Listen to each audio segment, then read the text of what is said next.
Hey, what's going on? Thank you so much for watching. It would mean the world to us if you could just scroll down, like, hit the subscribe button for the Snaps YouTube channel. It goes a long way towards helping us out. Now, let's dive into some college football. JJ McCarthy versus Jayden Daniels. It is draft season, right? And draft season means no stone gets left unturned. Um, one of the leading voices in my life is Dan Carlin, the man behind Hardcore History, my favorite podcast of all time. And he talks about all the time when it comes to history, like eventually every take void will be filled. And he uses the example of, eventually somebody in the far future is going to write something along the lines of like the positive impact of the Third Reich, which is insane and wrong and awful. But with enough distance, it eventually will be explored. Well, I find draft season kind of to be the same in that no take is left unspoken. And I mean, Mike Tenenbaum on Get Up just proved that point as he was talking about JJ McCarthy and Jayden Daniels. And here's what he had to say. What's really interesting to me, Greeny, if he, talking about McCarthy, had played for LSU, what would his stats look like? They'd look a lot closer to Jayden Daniels. If Jayden Daniels was at Michigan, his stats would look a lot closer to JJ McCarthy. And that's where this debate is so much fun and so interesting. But he can do everything. Like that workout shows, he can make every throw with great anticipation and really good arm strength. So Tannenbaum basically saying after McCarthy's combine workout that he thinks that McCarthy is basically equivalent to that of Jayden Daniels, and that the systems in which they operate is the key separating factor. Now, Tannenbaum is not wholly off base in that systems do matter. And Jayden played with 2 first-round picks at wide receiver, an incredible offensive line, and a system that was willing to lean on him, trust him, and let him open it up. Whereas JJ McCarthy played on a very good team, but one that was just going to win. It didn't care how they did it. And a lot of times how they did it was just being ultra conservative. Again, one of the most amazing things of this last football season, amazing moments, was Michigan not running a single passing play. In modern football, in the second half against a top 10 opponent in Penn State, no matter how many times you state that, it remains fucking absurd. So certainly McCarthy's numbers were held down a bit by the system that he was in. But I think these comments from Tenenbaum were made a little too early, right? McCarthy had a good workout, good size, good measurables, good testing numbers. Just wait until what you see out of Jayden Daniels on Pro Day. Wait until you see the 40 time. Wait until you see the drills, the measurables, and you're gonna be like, oh shit, okay, no, he is that guy is at a speed above what we've seen out of McCarthy. He has a better arm. And he's consistently shown it throughout the entirety of this last season. We had Chase Daniel on last week, and you could hear him gushing and falling over himself, talking about the consistency which Jayden Daniels was able to attack the deep outside and the back shoulder throw, how hard it is to do that as often and as accurately as he did. And so, look, JJ McCarthy is good, right?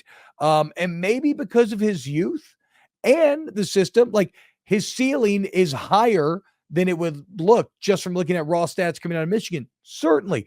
But physically, I just don't think he's on the same level as a Jayden Daniels right now.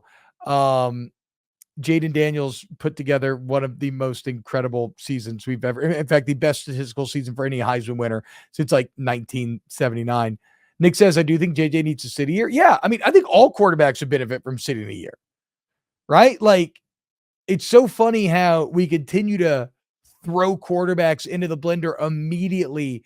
And when they don't do good, we're like, oh, that guy fucking sucks.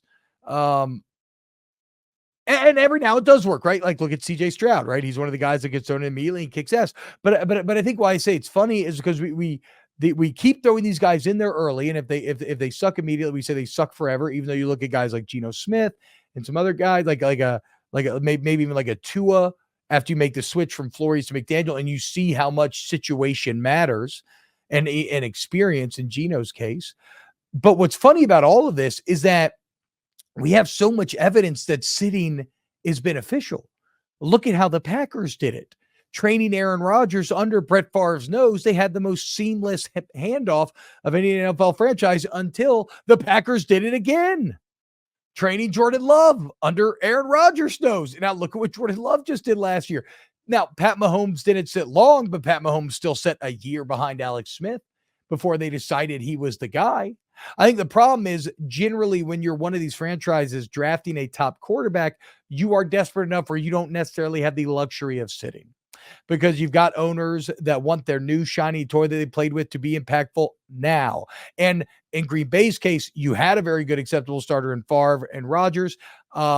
In Kansas City's case, you had a very acceptable, solid starter in Alex Smith. The problem runs into, like, if you're the Broncos this year and you draft a quarterback, who are you going to play in front of him? Is it going to be like a Tyrod Taylor, like some sort of journeyman guy? Well, owners and fan bases are cool with that with about 4 to 5 weeks, and then they want the new guy, even if the new guy hasn't necessarily earned it. I guess one thing about CJ Stroud to be pointed out in this situation would be he earned that job during camp, but they clearly named him the starter early on because they really liked what they had seen.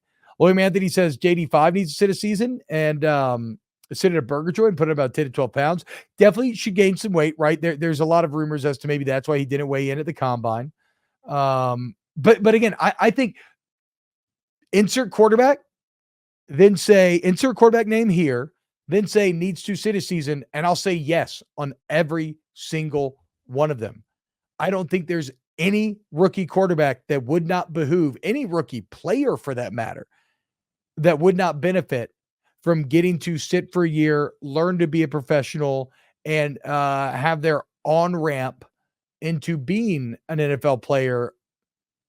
Just have the angle of that on-ramp just evened out a little bit over time. But again, that's when you're paid millions of dollars with great money, comes great expectation. So Nick says Jayden's mobility is quite underrated. The dude's very mobile. Yeah, he tested great. But it does not hold a candle to what Jayden Daniels can do with his legs. Kenny, where do you think Penix goes in the draft? I just can't see him falling out of the first of the talent he has, regardless of injuries or age. Yeah, I don't know, man. It's tough for me to know on Penix because I'm not a draft expert. I don't fuck with mock drafts really. If you're into it, hell yeah, man. Engage in your passion. Not for me though. I think I would go Penix first round, right? I think he's a proven winner. I think he was at his best generally in the biggest moments, even though certainly in that natty, that excellent Michigan defense seemed to get the best of him finally. I think I'm not as concerned about that injury history, given the amount of success that he had for the past 2 seasons at Washington. He feels like a winner. He throws maybe the prettiest deep ball of anybody. He's not afraid of competition. You saw him go to the NFL Combine and really sling it. I read an interesting report where they're talking about how the majority of the quarterbacks at the Combine were kind of throwing a little safe, a little behind because timing's new. They weren't really letting it rip. Penix was out there just firing it. So I love Penix. I think that's a first round quarterback, but again, it kind of seems like the NFL hive mind is turning on him